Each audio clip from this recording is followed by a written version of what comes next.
வணக்கம் students. Next என்ன பார்க்க போகிறோன்னா ஃபேஸ் சென்டர்டு கியூபிக், அதாவது எஃப்சிசி ஸ்ட்ரக்சர்னுடைய பேக்கிங் ஃபேக்டர் தான் கண்டுபிடிக்க போகிறோம்.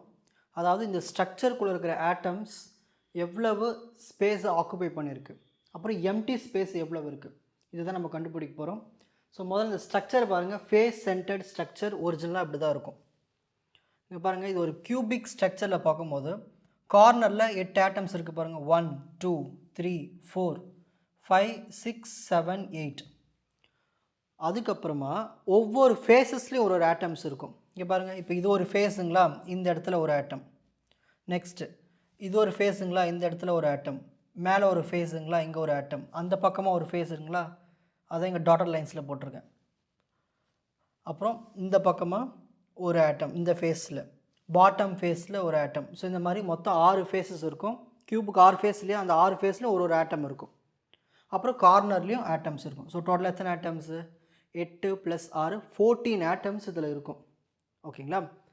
ஆனால் ஆட்டம்ஸ் எதுவுமே முழுசாக இருக்காது. ஓகேங்களா? கொஞ்சமாக இருக்கும், ஒன்று பாதியாக இருக்கும். ஓகேங்களா? ஒன்று வெட்டின மாதிரி இருக்குங்க பாருங்கள். இதான் ஒரிஜினல் ஸ்ட்ரக்சர், இப்படி தான் இருக்கும் பாருங்கள். ஸோ கார்னரில் இருக்கிற ஆட்டம்ஸ் பாருங்கள். இதோ 1 2 3 4 5 6 7. அந்த பக்கமாக ஒன்று இருக்கும் 8. அதேமாரி தான் இந்த ஃபேஸ். இந்த ஃபேஸில் ஒரு ஆட்டம் இருக்குது பாருங்கள், பாதியாக வெட்டினமாக இருக்குங்க இல்லையா? அதேமாரி இந்த ஃபேஸில் இந்த பக்கமாக பார்க்கும்போது இங்கே ஒரு ஆட்டம் இருக்குது பாருங்கள். அப்புறம் மேல் புறத்தில் இருக்குது, இதுதான் அந்த ஆட்டம். ஸோ இந்த மாதிரி 6 ஃபேஸஸ்லேயும் 6 ஆட்டம்ஸ் இருக்கும். கார்னர்லேயும் ஆட்டம்ஸ் இருக்கும். இது நம்மளுக்கு ஆட்டம்ஸ்னு தெரிஞ்சிருச்சு. அது எவ்வளவு ஆட்டம்ஸ் இருக்குன்னு கண்டுபிடிக்கணும் இல்லையா? அதை அடுத்தடுத்த ஸ்டெப்பில் பார்ப்போம். In this type of crystal structure the unit cell has one atom at each corner of the cube. இந்த கியூபில் இருக்கிற ஒவ்வொரு கார்னர்லேயும் ஒரு ஆட்டம்ஸ் இருக்குதுன்னு சொல்லியாச்சு. அப்புறம் ஒவ்வொரு ஃபேஸஸ்லேயும் ஒரு ஆட்டம் இருக்குது. ஸோ ஃபஸ்ட்டு ஃபேஸில் ஒரு ஆட்டம், செகண்ட் ஃபேஸில் ஒரு ஆட்டம். இந்த மாதிரி 6 ஃபேஸஸ் இருக்குது. 6 ஃபேஸஸ்லேயும் ஒரு ஆட்டம் இருக்குதுன்னு சொல்லியாச்சு. இதுதான் அந்த points. Next, number of atoms per unit cell. இதுதான் முக்கியமாக. ஸோ இந்த எஃப்சிசி ஸ்ட்ரக்சரில் எவ்வளோ ஆட்டம்ஸ் இருக்குதுன்னு கண்டுபிடிக்கணும். ஏன்னா எல்லா ஆட்டம்ஸும் எப்படி இருக்குது? முழுசாக இல்லை. ஓகேங்களா? ஸோ அங்கே கொஞ்சம் கொஞ்சமாக தான் இருக்கும். ஸோ அதெல்லாம் நம்ம ரெடியூஸ் பண்ணி கரெக்டாக எத்தனை ஆட்டம்ஸ் இருக்குன்னு கண்டுபிடிக்க போகிறோம். There are 8 corner atoms, 1 at each of its 8 corner. So 8 கார்னர்லேயும் ஒவ்வொரு கார்னர்லேயும் ஒரு ஆட்டம்ஸ் இருக்குது. டோட்டலாக 8 ஆட்டம்ஸ் இருக்குது. Each corner atom is shared by 8 surrounding unit cell. So ஒவ்வொரு ஆட்டம் என்ன ஆகும்? மற்ற சுற்றி இருக்கிற யூனிட் செல் கூட நியரஸ்ட் டிஸ்டன்ஸ் கூட கனெக்ட் ஆகிருக்கும். ஓகேங்களா? ஷேர் பண்ணியிருக்கோம்.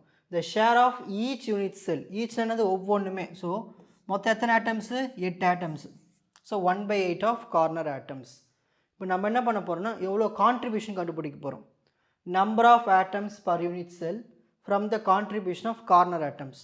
ஸோ டோட்டலாக எத்தனை இருக்குது? 1/8. அது மற்ற 8 கார்னர் ஆட்டம் கூட கான்ட்ரிபியூஷன் வச்சுக்கும். ஸோ 8 கேன்சல் பண்ண நம்மளுக்கு ஒரு ஆட்டம் வந்துடும். ஸோ அந்த கார்னர் ஆட்டம்க்கு நம்ம எவ்வளோ கணக்கு? ஒரே ஒரு ஆட்டம் தான் அதோட மதிப்பு. ஓகே. நெக்ஸ்ட்,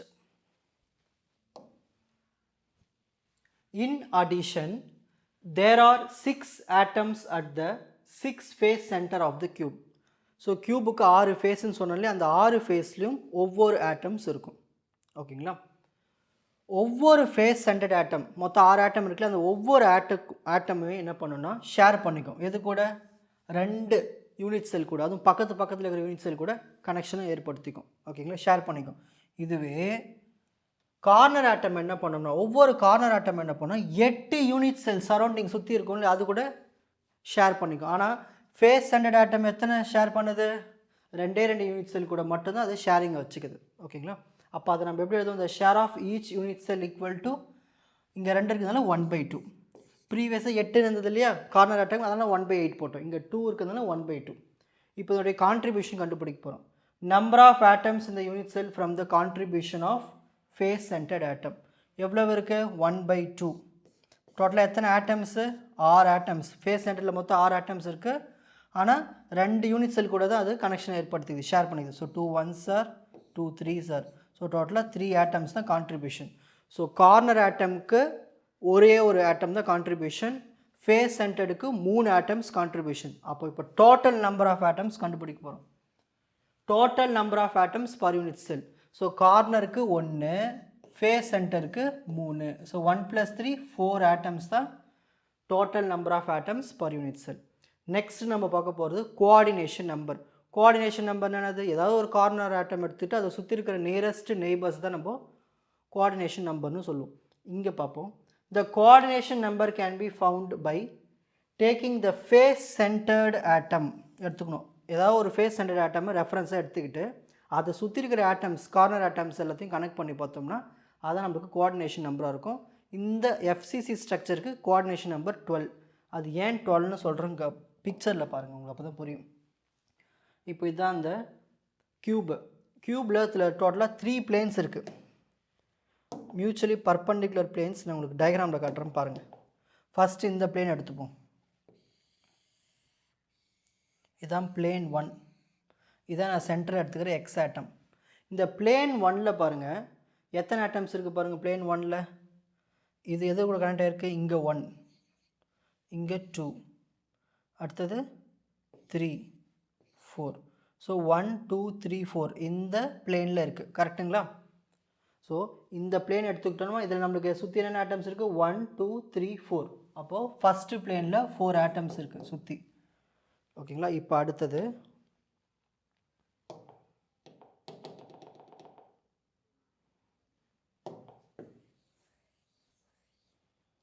ஸோ டோட்டலாக 4. ஓகேங்களா? ப்ளஸ் இப்போ அடுத்தது செகண்ட் பிளேன் எடுத்துப்போம். செகண்ட் பிளேன் வந்து இது, இந்த பிளேன் தான் செகண்ட் பிளேன். இது சென்டர் ஆட்டம். செகண்ட் பிளேன் என்ன வருது பாருங்கள்? 5 6 7 8. இது எல்லாமே இதை சுற்றி இருக்கிற ஆட்டம்ஸ் நியரஸ்ட். அப்போ இது எத்தனை இருக்குது? டோட்டலாக 4. இப்போ அடுத்தது தேர்ட் பிளேன். ஸோ இது ஒவ்வொரு பிளேனுமே மியூச்சுவலி பர்பண்டிகுலர். ஓகேங்களா? 90 டிகிரியில் இருக்கும். ஸோ இந்த தேர்ட் பிளேன் எடுத்துப்போம். ஸோ இந்த தேர்ட் பிளேன் எடுக்கும்போது இதான் சென்டர் ஆட்டம் எக்ஸ். இதை சுற்றி இங்கே ஒரு ஆட்டம் இருக்குது பாருங்கள். 10 11 12 9. ஸோ 9 10 11 12. ஓகேங்களா? அப்போது இது ஒரு 4. ஸோ டோட்டலாக 4 + 4 + 4 12 ஆட்டம்ஸ் இருக்குது. ஓகேங்களா? நியரஸ்ட்டாக. அப்போ நம்மளுக்கு கோஆர்டினேஷன் நம்பர் என்ன வரும்? 12ன்னு வரும். ஓகேங்களா? So therefore coordination number equal to 12. Next நம்ம பார்க்க போகிறது அட்டாமிக் ரேடியஸ். சரி, இப்போ இந்த அட்டாமிக் ரேடியஸ் நம்ம கண்டுபிடிக்கணும்னா அதுக்கு முதல்ல அந்த ஸ்ட்ரக்சர் நல்லா அப்சர்வ் பண்ணணும். இப்போது ஒரு ஃபேஸ் எடுத்துக்கிறோம். ஓகேங்களா? ஒரு ஃபேஸ் எடுத்துக்கிறோம். இந்த ஒரு ஃபேஸில் சென்ட்ரலில் ஒரு ஆட்டம் இருக்கும், அதை சுற்றி 4 ஆட்டம்ஸ் இருக்கும். ஓகே, இதுதான் ஃபேஸ் சென்டர்டு ஆட்டம்க்கு ஸ்ட்ரக்சரு. இதில் நம்ம இந்த ஒரு டயக்னல் மட்டும் எடுத்துக்கிறோம், அதாவது ஏசி டயக்னல் மட்டும் எடுத்துக்கிறோம். இதில் 3 ஆட்டம்ஸ் இருக்குது. இங்கே ஒரு ஆட்டம், சென்டரில் ஒரு ஆட்டம், மேல் பக்கமாக ஒரு ஆட்டம். ஃபஸ்ட் ஆட்டம்க்கு ரேடியஸ் ஸ்மாலார், அதேமாதிரி தேர்ட் ஆட்டம்க்கு ரேடியஸ் ஸ்மாலார். ஆனால் சென்ட்ரல் நம்மளுக்கு ஃபுல் ரேடியஸுமே இருக்கும், diameter. So R + R 2R. So நம்ம என்ன பண்ண போகிறோம்னா இந்த டயக்னலை வச்சு தான் நம்ம அட்டாமிக் ரேடியஸை கண்டுபிடிக்க போகிறோம். ஸோ ஃபஸ்ட்டு டயக்னல் என்ன இருக்குது? ஏசி, அதை எடுத்துப்போம். Consider the atoms at A and C in a phase of unit cell of FCC. So ஏவும் சியும் எடுத்துக்கிறோம். அதில் இருக்கிற ஆட்டம்ஸ் எல்லாமே ஸ்ட்ரைட் லைனாக தானே இருந்தது டயக்னலில், அதுதான் அந்த லைன். ஸோ ஒவ்வொரு ஆட்டம்ஸும் வந்து டச் ஆகிருக்கும் அந்த டயக்னலில். அப்போ மொத்தம் 3 ஆட்டம்ஸும் டச் ஆகிருக்கு டயக்னலில். The length of the face diagonal. இப்போ நம்ம ஏசி கண்டுபிடிக்க போகிறோம். ஸோ ஏசியில் என்ன இருக்குது பாருங்கள், இதுதான் ஏசி. இந்த ஏசியில் என்ன இருக்குது? R 2R R. எல்லாத்தையும் ஆட் பண்ணலாமா? R 2R R. So add பண்ணால் நம்மளுக்கு என்ன வரும்? 4Rன்னு கிடைக்கும். ஸோ ஏசினுடைய ஆன்சர் என்னது? 4R. இதான் ஃபஸ்ட் ஈக்குவேஷன் வச்சுக்கோங்க. நெக்ஸ்ட் இப்போ அடுத்து நம்ம என்ன பண்ண போகிறோம்னா ட்ரையாங்கிள் கன்சிடர் பண்ண போகிறோம். Consider triangle. ட்ரையாங்கிள் பேர் என்ன இருக்குது பார்க்கலாமா? எந்த ட்ரையாங்கிள்னால் இந்த ட்ரையாங்கிள் எடுத்துப்போம்.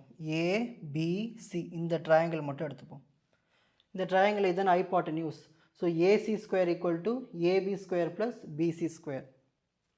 Pythagoras theorem.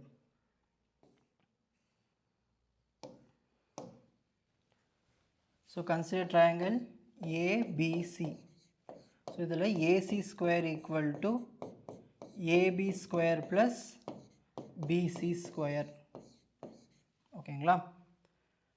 ப்ரீவியஸாக நம்ம என்ன கண்டுபிடிச்சிருக்கோம், ஏசிக்கு வேல்யூ கண்டுபிடிச்சிட்டோம் 4r. அதை முதல்ல சப்ஸ்டிட் பண்ணிப்போம். ஸோ இங்கே ஏசிக்கு 4rனு போடணும், ஸ்கொயருக்குனால whole square. Next AB square plus BC square கண்டுபிடிக்கணும். அதுக்கு நம்மளுக்கு டயக்ராமில் தான் போய் பார்க்கணும். ஏபியினுடைய டிஸ்டன்ஸு ஸ்மால் ஏ, பிசியினுடைய டிஸ்டன்ஸு ஸ்மால் ஏ. இது எல்லாமே அந்த யூனிட் செல்லினுடைய சைடு வேல்யூ. அதில் ரெண்டுமே ஏ தான் இருக்குது. அப்போ நம்ம இங்கே என்ன எழுதிக்கலன்னா ஏ ஸ்கொயர் ப்ளஸ் ஏ ஸ்கொயர், ஏன்னா இங்கே ஸ்கொயர் இருக்குது இல்லையா.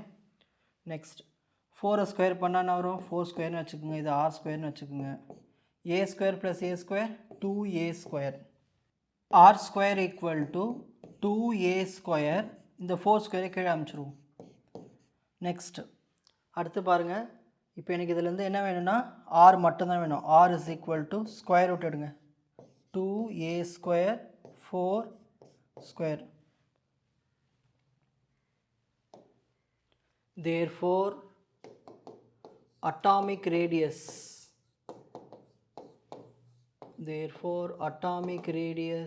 r is equal to 2க்கு ரூட் எடுத்தால் √2, ஓகேங்களா. ஏ ஸ்கொயருக்கு ரூட் எடுத்தால் ஏ, 4 ஸ்கொயருக்கு ரூட் எடுத்தால் 4, அப்போ a/4னு வரும். ஸோ √2a/4 தான் நம்மளுக்கு கிடைச்ச அட்டாமிக் ரேடியஸ். நெக்ஸ்ட் நம்ம கண்டுபிடிக்க போகிறது பேக்கிங் ஃபேக்டர். இந்த பேக்கிங் ஃபேக்டர் எது கண்டுபிடிக்கிறோம், ஒரு இந்த எஃப்சிசி கிறிஸ்டல் ஸ்ட்ரக்சர் இருக்குங்க இல்லையா, அதுக்குள்ளே ஆட்டம்ஸ் வந்து எவ்வளவு ஸ்பேஸ் ஆக்குபை பண்ணியிருக்கு, எம்டி ஸ்பேஸ் எவ்வளோ இருக்குது, அதை கண்டுபிடிக்கிறது தான் இந்த பேக்கிங் ஃபேக்டர்.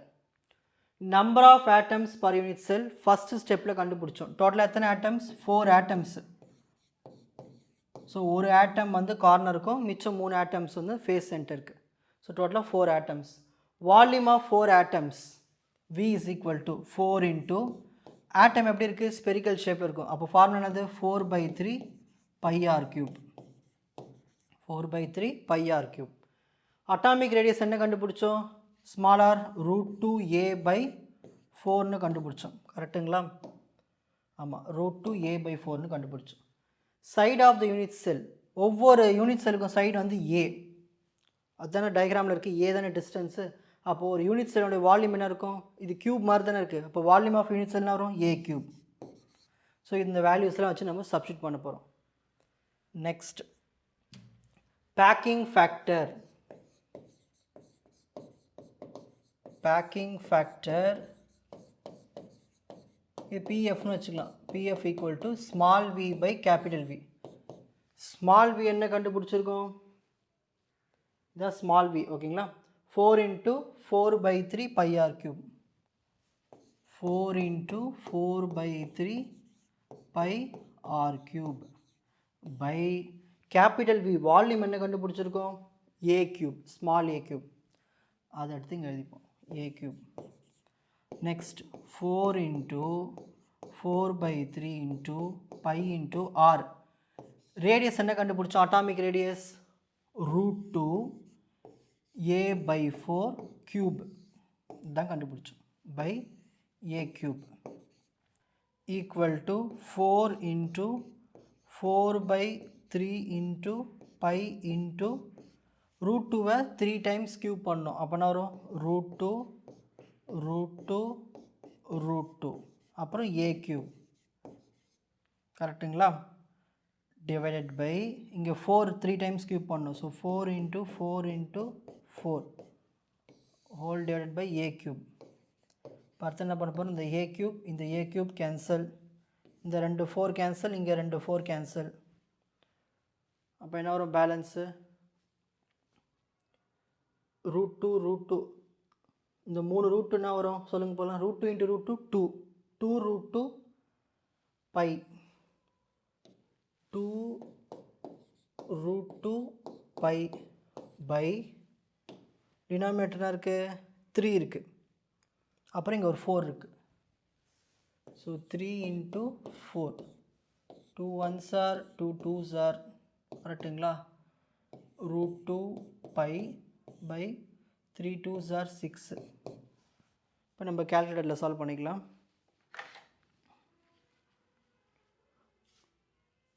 √2 வேல்யூ தெரியும் 1.414 into பையனுடைய value 3.14 divided by 6. So 1.414 into 3.14 divided by 6. So answer 0.739999 இப்படி போயிட்டு இருக்கும். இதை ரவுண்ட் பண்ணி 0.74 எடுத்துக்கலாம். இதுதான் பேக்கிங் ஃபேக்டர். இப்போ நம்மளுக்கு பர்சன்டேஜில் வேணும். Therefore packing factor percentage என்ன பண்ணோம், கண்டுபிடிச்ச வேல்யூ வந்து 0.74. இது 100 மல்டிப்ளை பண்ணிப்போம். இப்போ என்ன வரும், 74% நம்மளுக்கு பேக்கிங் ஃபேக்டர். அதாவது இந்த வால்யூம் ஆஃப் யூனிட் செல், இந்த volume of unit cell in FCC, இந்த ஸ்ட்ரக்சரில் எஃப்சிசி ஸ்ட்ரக்சரில் வால்யூம் ஆஃப் யூனிட் செல்லில் 74% வந்து ஆக்குபைட் பை ஆட்டம்ஸ். ஆட்டம்ஸே வந்து 74% இருக்குது ஆக்குபைட் பை ஆட்டம்ஸ். பேலன்ஸ் எவ்வளோ இருக்கும், 74ல் 100ல் 74 போயிடுச்சுன்னா பேலன்ஸ் 26 இருக்கும். So 26% occupied by empty space. அங்கே எம்டி ஸ்பேஸ் தான் இருக்கும். ஓகேங்களா, புரிஞ்சுதுங்களா? இப்போது ஸ்க்ரீன்ஷாட் டைம்.